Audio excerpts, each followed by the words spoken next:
Chers amis de la matinale Tocsin, merci beaucoup à ceux qui sont là depuis le début de la matinée et ceux qui viennent de nous rejoindre. Je pense que vous n'allez pas être déçus ce matin. Vous n'êtes jamais déçus avec Tocsin, mais ce matin, j'ai convié Général Marie, le général de brigade 2S et historien. Bonjour Général, comment allez-vous? Bonjour monsieur, très bien et honoré d'être sur votre plateforme. Eh ben, merci beaucoup. C'est moi qui vous remercie d'être venu ici, puisque on aime bien, nous, les voix discordantes, et notamment venant de généraux, et surtout, général de brigade 2S, et surtout historien, ce qui, à un moment donné, épaissit aussi, me semble-t-il, le point de vue sur cette triste période que nous vivons, de délabrement. On va en parler. Je vous ai appelé parce que j'ai vu, comme beaucoup, c'est une séquence qui a beaucoup tourné, général, notamment sur CNews, vous avez dit notamment plus personne dans l'armée française n'est capable de commander une armée. Et vous avez expliqué pourquoi. Mais je suis désolé d'être un peu trivial, mais ça fait flipper ce que vous dites. Alors, on s'en rend compte. Mais de l'entendre, je ne vous cache pas qu'il a fallu quelques minutes pour que je puisse m'endormir le soir où je vous ai entendu, général. Vous avez un peu poussé mon insomnie à des niveaux un peu catastrophiques. Je plaisante, bien entendu. Mais véritablement, c'est ça aujourd'hui dans l'armée française. Il n'y a plus personne pour commander. Je suis peut-être mal exprimé, c'est-à-dire que moi je parlais du niveau armé, c'est-à-dire, par exemple, avant, dans le temps, nous avions la première armée française qui avait un état-major, un général d'armée qui commandait cette armée, qui engerbait 2 ou 3 corps d'armée, plus la force d'action rapide. Cela faisait un ensemble de 15 divisions qui avaient une mission extrêmement précise, c'était de préparer l'engagement très stratégique nucléaire en ultime avertissement. En ayant combattu pendant une petite période, en général, nos stocks logistiques étaient évalués pour 8 jours de guerre. Après 8 jours, on ne savait plus faire. D'accord. L'armement pré-stratégique, c'est qui était les Plutons puis les Hadès, intervenait. Et si l'ennemi continuait, malgré l'armement pré-nucléaire employé, c'était le recours à l'armement nucléaire stratégique. Donc c'était ça la première armée française. Et pour engerber ces 15 divisions, 13 divisions classiques, plus 2 divisions écoles qui étaient formées à partir des écoles de Saumur et de l'école d'infanterie, il y avait un état-major qui possédait des moyens organiques d'armée, en transmission, en défense solaire, etc., qui lui permettaient de commander ces corps d'armée. Et les corps d'armée avaient eux-mêmes des moyens organiques de corps d'armée, avec des éléments de reconnaissance, de la solaire, des moyens de génie, etc., qui permettaient donc d'engerber les divisions qu'il commandait. Et donc, la mission de ces corps d'armée et la mission du corps d'armée d'aujourd'hui, que nous n'avons pas, nous n'avons pas de corps d'armée. Nous avons 2 divisions qui se constituent à partir de nos régiments de mêlée, d'appui, de soutien. Nous avons 90 régiments actuellement dans l'armée de terre, et dont 28 d'infanterie et 15 de cavalerie. Donc, c'est cette masse de 28 régiments d'infanterie et de cavalerie, des 15 de cavalerie, qui permet au CEMA, qui devient chef d'état-major général des armées en temps de guerre, de mener sa guerre. Mais avec nos moyens actuels, on est capable d'armer 2 divisions simplement, et nous n'avons pas tous les moyens nécessaires au niveau de transmission, informatique, commandement, pour armer un corps d'armée à 100%. D'où le besoin d'alliés, de coordination et de l'OTAN. Et donc, aujourd'hui, par rapport à la période où moi j'étais, par exemple, officier subalterne ou jeune officier supérieur, nous n'avons plus du tout les moyens d'avoir ce niveau armé, mais armé au sens tactique du terme, et au niveau corps d'armée, quasiment, nous en approchons, mais nous n'avons pas la totalité des moyens pour le faire. Et en termes de coordination aussi, c'est ça également, parce qu'il faut coordonner tous ces corps d'armée. J'imagine, à un moment donné, il y a une coordination à avoir.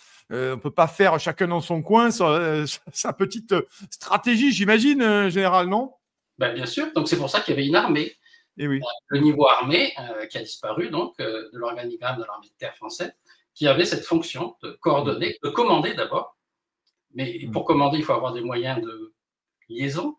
C'était le but des régiments qui permettaient à l'état-major de la première armée française de commander ses corps d'armée. Et pareil au niveau du corps d'armée qui avait ses propres moyens de transmission pour commander ses divisions, et ainsi de suite. Donc tous ces moyens-là se sont érodés dans le temps. Et si vous regardez avant la chute du mur de Berlin, Nous avions 15 divisions, qui n'étaient pas très très grosses, mais qui étaient quand même plus conséquentes que celles d'aujourd'hui, que les brigades d'aujourd'hui. Et nous en sommes maintenant à 7 brigades, ces 7 brigades pouvant armer 2 divisions. Ah oui. Donc le gap a été énorme. Ouais. Et ouais, oui. Et à quoi on peut l'attribuer finalement? Une faute de financement, une faute de budget, peut-être à un moment donné aussi une déperdition dans la qualité, dans les compétences. Comment vous l'analysez, vous, général, ça? Au niveau de l'armée, il n'y a pas de perte de compétences en tant que telle. Ouais. C'est-à-dire que les cadres sont toujours formés plus ou moins de la même manière, les gens ont de l'expérience. Le problème, c'est que ce sont les moyens. Et quand vous ne travaillez pas au niveau de l'armée, par exemple, vous perdez le savoir-faire opératif, parce que l'armée, c'était le niveau entre la stratégie et l'opératif. Personne ne le fait plus, puisque c'est plus du niveau de la France. Tout ça, ça se fait au niveau de l'OTAN, c'est au niveau interallié, qui est essentiellement américain. Donc, à partir du moment où nous n'avons plus ces éléments, nos généraux, nos officiers d'état-major ne travaillent pas à ce niveau-là, ils travaillent à un niveau inférieur. Donc, ils ont les compétences qu'on veut bien leur donner, dans la mesure, c'est en forgeant qu'on devient forgeron. Donc, si vous avez un niveau qui vous manque, vous ne pouvez pas l'acquérir. Donc, c'est pas le système militaire qui est en cause. Oui. Des systèmes politiques. Par exemple, le Oui. général Burkhardt, j'étais son professeur de groupe à l'école de guerre. C'est un général extrêmement brillant. C'est très fort en tactique, j'ai pu le juger. Donc, lui, il serait capable si on lui en donnait les moyens, s'il pouvait former un état-major à un niveau supérieur, il serait très à même de le faire. C'est pas une compétence des officiers qui revient en cause. C'est des moyens et c'est le nombre d'unités qui sont à la disposition du CEMA qui font que nous n'avons plus cette capacité.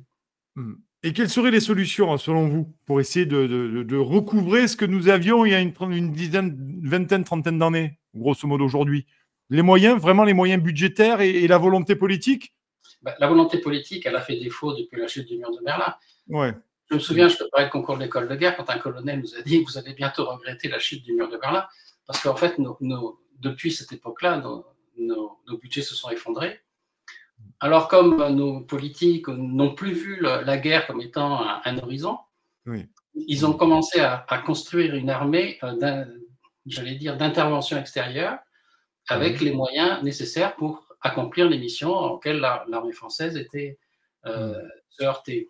Donc, on a dit, bon, les appuis, ça coûte très cher. Pour lutter dans un conflit asymétrique, on n'a pas besoin vraiment d'artillerie. Le génie, on en a assez peu besoin. Et donc, partout, on a coupé ces moyens. Ce qui fait qu'aujourd'hui, on se rend compte que la guerre est revenue et que la guerre, les Russes la font, et les Ukrainiens aussi, mais surtout les Russes, avec une artillerie extrêmement puissante.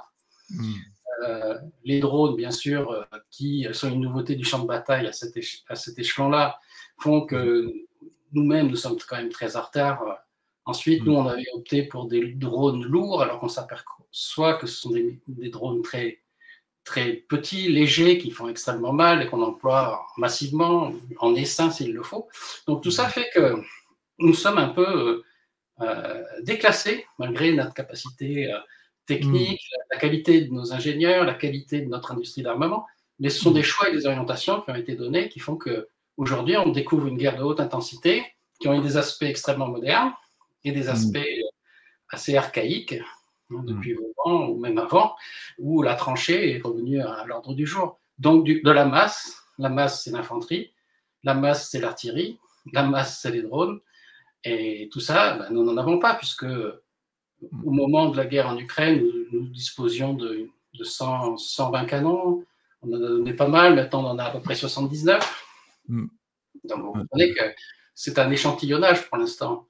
L'armée peut engager à peu près un peu moins de 80 000 hommes sur le terrain, mais vous ne pouvez pas engager 80 000 hommes d'un coup. Il faut assurer les relèves, etc. Donc, en fait, on se retrouve un peu dans le cadre de l'armée britannique en 1914, qui avait une armée superbe, parfaitement entraînée, et qui s'est fait tailler en pièces à Mons en 1914, parce qu'elle n'avait pas assez d'effectifs. Et à partir de ce moment-là, l'armée anglaise a mis 2 ans à être capable d'envoyer réellement du monde sur le champ de bataille en France et à prendre un secteur de front significatif. Voilà, donc tout ça fait que dans une guerre mondiale, les Anglais ont mis 2 ans pour être vraiment au top. Et nous, dans le cadre de non-guerre mondiale, même si des déclarations fracassantes, on aura énormément besoin de temps, d'argent.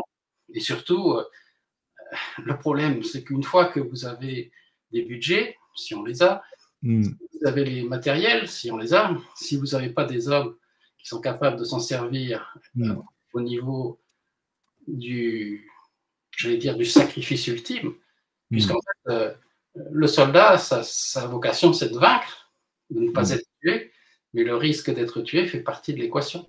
Donc, à partir du moment où vous mettez votre vie en jeu, vous avez besoin d'un arrière-plan psychologique très fort qui vous lie à vos hommes, à vos régiments, à votre drapeau, à la France. Et donc, c'est ce lien qui existe dans les forces françaises. Nos engagés sont des hommes motivés. Et au niveau de la nation, quand il y aura les sacrifices à faire, si jamais il devait y avoir des sacrifices à faire, je ne pense pas que nos mentalités d'aujourd'hui nous autorisent à avoir le même courage dont fait preuve les Ukrainiens et les Russes sur ces champs de bataille terribles de la guerre en Ukraine. Oui, parce que c'est vraiment intéressant ce que vous nous expliquez, Général, là-dessus. Et on va en parler notamment de la cohésion nationale, de cet enracinement. La question, est-ce qu'il reste une forme de patriotisme en France? Certains appellent à grossir les rangs des réservistes. Mais là-dessus, donc finalement, si je comprends bien, on paye les dividendes de la paix. C'est pas les dividendes de la paix, c'est les dividendes finalement de ce qu'on n'a pas su anticiper après la chute du mur. Et maintenant, on demande des efforts de guerre. L'effort de guerre, c'est quoi aujourd'hui concrètement? Quand vous entendez Emmanuel Macron qu'il faut faire un effort de guerre, il en appelle au patriotisme tout un chacun pour essayer à un moment donné de se préparer ou de s'armer dans le cas d'un éventuel conflit général. Ben oui, c'est-à-dire que le principal ennemi de la nation, c'est le wokisme. Tant que le wokisme triomphera dans les universités, dans l'ensemble des médias nationaux, tant qu'on remettra l'histoire de France en le regardant à l'envers avec des lorgnettes déformantes, en entendant des discours qui sont à l'opposé de la réalité historique et qui imprègnent nos écoliers, nos lycéens, tant qu'il n'y aura pas un réarmement moral de la nation autour du drapeau et de la patrie et de son histoire, vous ne pouvez pas avoir des soldats qui défendent. Le meilleur exemple étant ce qu'ont fait les hussards noirs de la République, c'est-à-dire les instituteurs lors de la Troisième République, qui, sur les ruines du Second Empire, ont construit un patriotisme qui a permis la Grande Guerre et la victoire sur l'Allemagne. Voilà, donc sans école, sans attachement à la patrie né sur les bancs de l'école et bien sûr des parents, vous ne pouvez pas avoir un peuple qui se défende. Nous avons été la grande nation parce que nous étions la grande nation patriotique. La Révolution française a mis la nation au cœur de notre civilisation. La Révolution française, c'est la nation en armes. Et ben, nous, aujourd'hui, on est une nation désarmée et dans laquelle le drapeau flotte dans les stades de football ou de rugby ou de handball, mais pas vraiment dans la réalité politique. Et parfois, c'est mal vu d'agiter le drapeau français. À bien des égards, c'est mal vu de plus en plus. On le sait, aujourd'hui, on a quand même... Et c'est intéressant parce que vous dites le mot qui me semble passionnant, c'est le désarmement. Donc, finalement, la France a plus à craindre du désarmement intellectuel, culturel et patriotique que finalement de son désarmement militaire. C'est ça aujourd'hui l'équation que nous devons répondre, à laquelle nous devons répondre. Alors j'ai envie de dire collectivement en tant que peuple, parce qu'en termes de caste politique ou classe politique, manifestement, on voit bien que c'est de plus en plus compliqué à faire revivre le roman national et la France.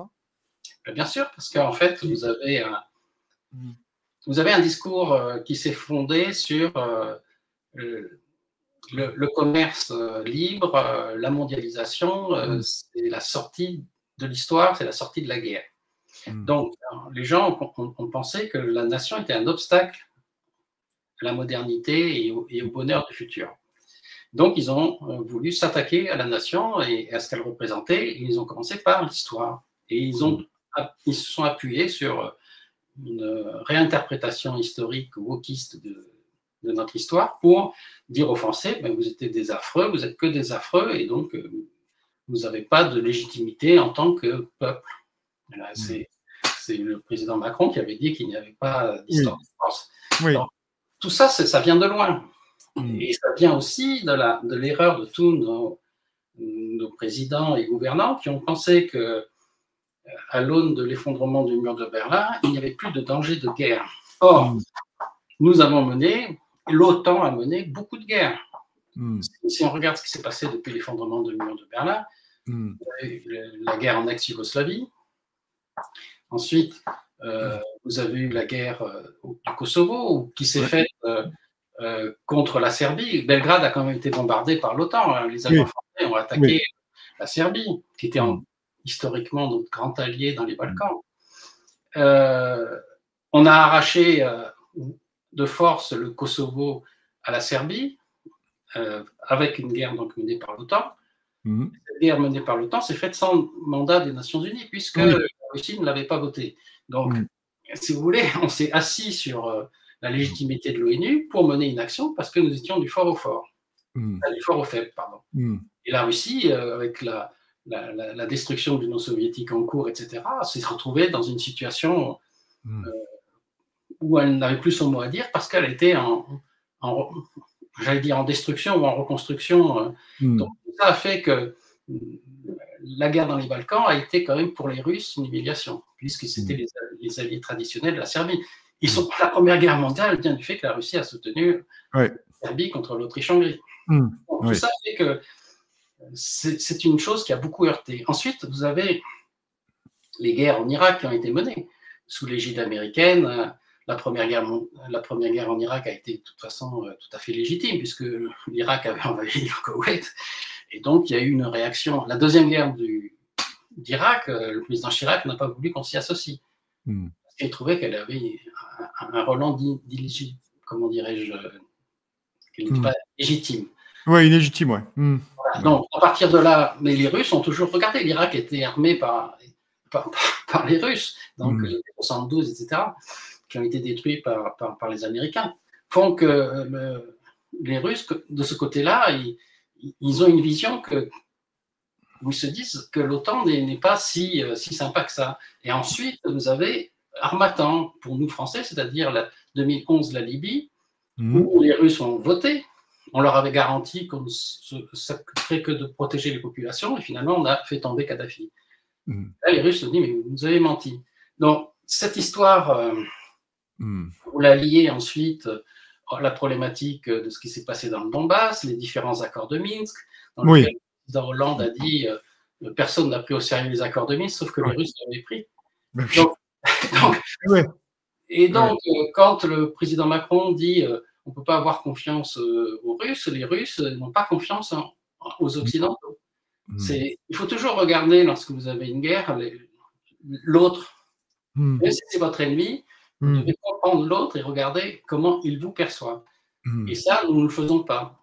Et ce qui s'est passé dans le Donbass depuis 2014 jusqu'à l'intervention de 2022, c'est passé sous silence. Les morts du Donbass, c'est passé en profit et perte, parce qu'ils ne légitimaient pas le discours des Occidentaux.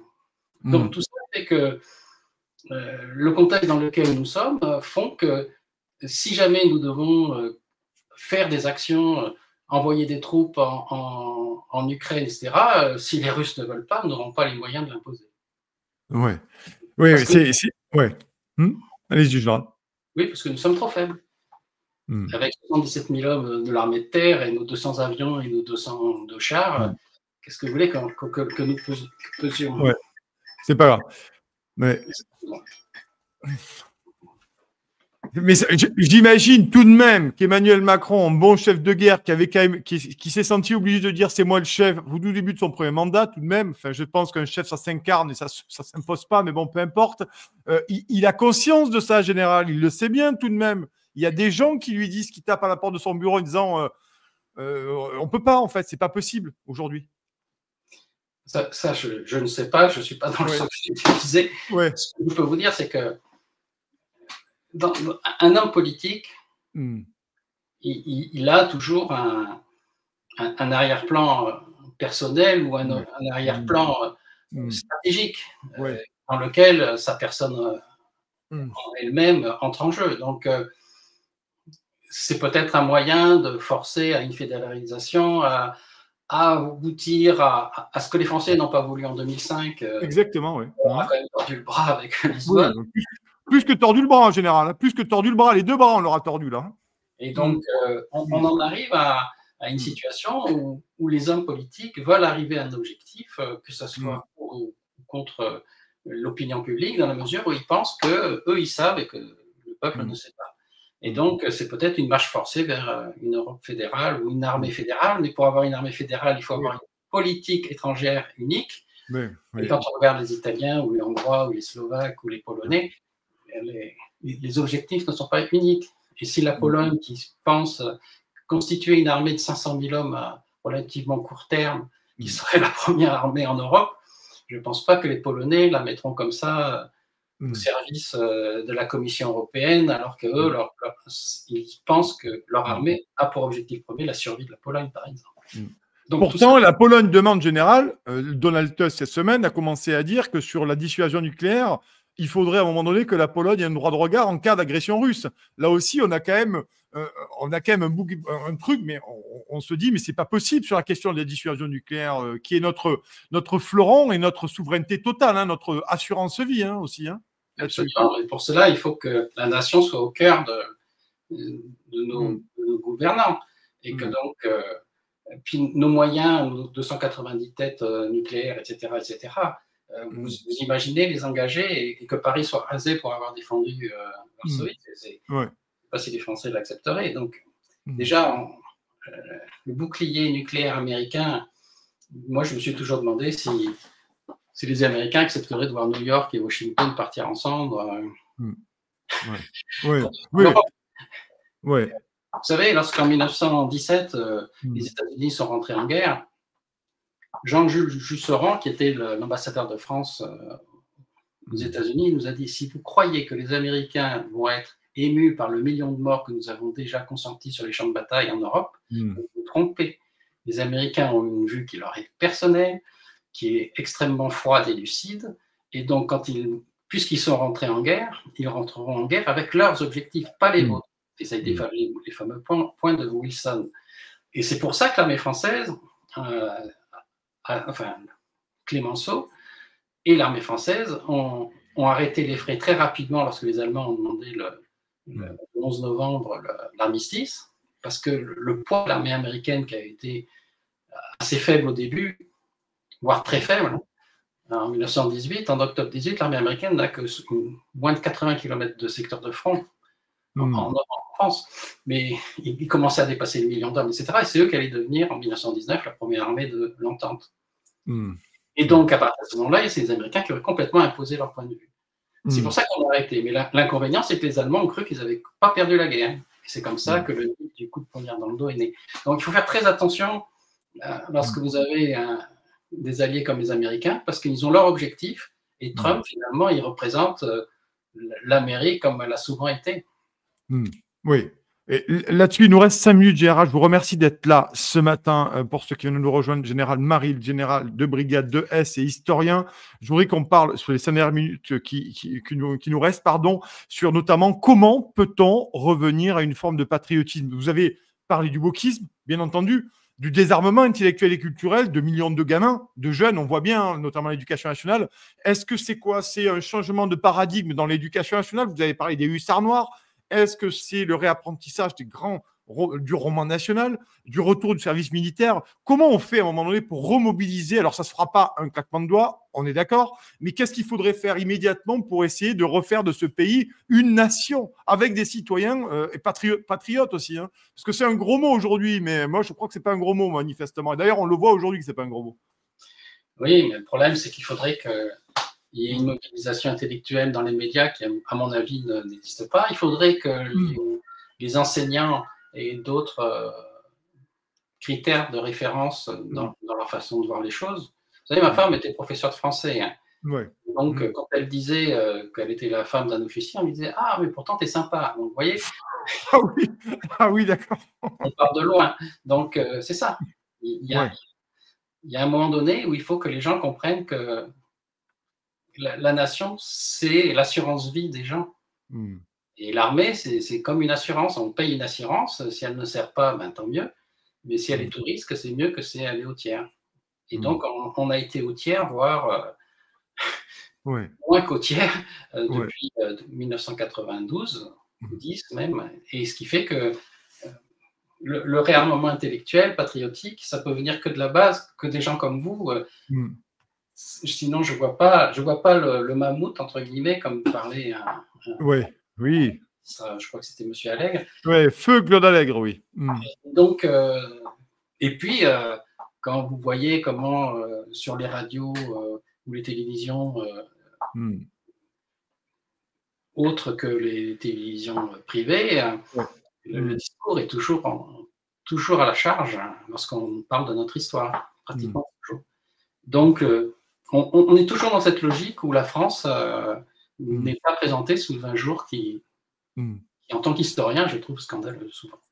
Oui, et d'ailleurs, les historiens comme vous sont, enfin, en général, les historiens sont très peu invités, notamment, à part sur certaines chaînes, mais elles sont très rares aussi, hein, concrètement, aujourd'hui. Hein. Cette voix-là, elle est de moins en moins portée, bien entendu. Et elle est discriminée à bien des égards, en général, aussi. Hein. Elle est discriminée à bien des égards. Hein. Bien sûr, Mm. parce que c'est Mm. pas le. Moi, en fait, j'ai pas eu le sentiment d'être discriminé puisque je suis allé Ouais. sur une chaîne. Mais Oui. c'est moi qui, au bout d'un moment, je me suis senti mal à l'aise dans certaines. Donc, Mm. j'ai demandé enfin, j'ai plus trop répondu à des invitations parce que je trouve qu'à un moment donné, le manque d'objectivité rejaillit sur les participants. Mm. Et moi, depuis le début, j'expliquais sur les chaînes que la façon dont on percevait la guerre en Ukraine était d'une Mm. manière trop tronquée et que la Russie commençait toujours mal ses guerres, mais les finissait bien. Voilà, c'est une philosophie. Et Mm. c'est un peuple qui a une grande capacité de résilience. Mm. Et donc, le service militaire, on est incapable de le faire, on n'a pas les cadres pour le faire. Tous nos bâtiments, nos casernes ont Ouais. été bradés. Donc, comment faire? Créer des camps de toile extrêmement rustiques pour Ouais, faire. ouais, non, mais oui. Enfin, c'est. On n'a pas la logistique nécessaire. On est incapable de le faire, puisque comme il n'y avait plus de risque de guerre, on a tout bradé. On avait Mm. un système de service national remarquable, qui était capable donc, de faire venir les Français sous les drapeaux. Mm. Qu'en reste-t-il? Mm. C'est Donc, je une vois toute, pas ouais, ce que toute dernière question, finalement, vous le dites, ce service national, le service militaire, soyons clairs, finalement, ça permettait énormément que les jeunes Français déjà s'identifiaient à la nation, au drapeau, et puis aussi ce mélange général. Ce mélange, moi, je trouve qu'il y avait une certaine vertu à être mélangé et d'avoir des gens de toutes sortes. Et je pense qu'il y avait une certaine forme de cohésion. Peut-être que je me trompe, que je suis trop romantique. Hein. Dites, arrêtez-moi si c'est le cas, mais j'ai l'impression que ça avait cette vertu au moins. Oui, oui, bien sûr. Moi, j'ai Mm. surtout servi dans les régiments d'engagés, donc j'ai pas une Mm. si grande expérience que ça des régiments d'après, mais Ouais. ceux qui ont servi et les quelques expériences que j'ai eues personnelles m'ont Mm. montré que oui, ça marche. Ça marche. Et puis surtout, le fait que les hommes côtoient des gens qui sont sociologiquement issus de milieux Mm. très différents, ça ouvre l'esprit. Mm. Ça amène les moins favorisés vers le haut, ça les tire. Mm. Parler Mm. avec des gens intelligents et avoir la possibilité de dialoguer avec ses chefs, Mm. d'avoir une idée générale qui dépasse l'horizon très fermé de la campagne, de la banlieue, Mm. etc., fait que Mm. c'est une vertu très importante pour le futur. Et les Mm. amitiés de régiment étaient très fortes, Mm. même après le service militaire. Moi, j'ai un Mm. de mes cousins, il reçoit à 80 ans et quelques des amis de régiment. Donc, Ah oui. c'est quand Mm. même, ça veut dire quelque chose. Mm. Ouais, Donc, ouais. Et je donc si pense que ça aurait été aussi un vecteur d'intégration, puisqu'on nous rabâche les oreilles l'intégration, l'assimilation. Je pense que là, manifestement, on avait quand même une occasion rêvée, à un moment donné, de refaire ciment autour de cette nation. Hein. Voilà. bien sûr, Mm. Il me semble. C'est mon avis. En tout cas, merci beaucoup, Général. Un bel entretien, Général Marie, du général de brigade 2S et historien. Merci beaucoup d'avoir accepté notre invitation sur Toxin pour cette première passage. Et je ne doute pas un seul instant que vous reviendrez sur notre matinale pour qu'on continue à parler. Il y a tellement de sujets, mais on a une matinale, on ne peut pas faire 2 heures avec tout le monde, c'est dommage. Mais en tout cas, on vous réinvitera, Général. Merci de votre confiance, en tout cas, d'être venu ce matin sur Toxin. On vous souhaite un excellent vendredi, un excellent week-end, Général. Merci beaucoup, en tout cas. Merci beaucoup, monsieur.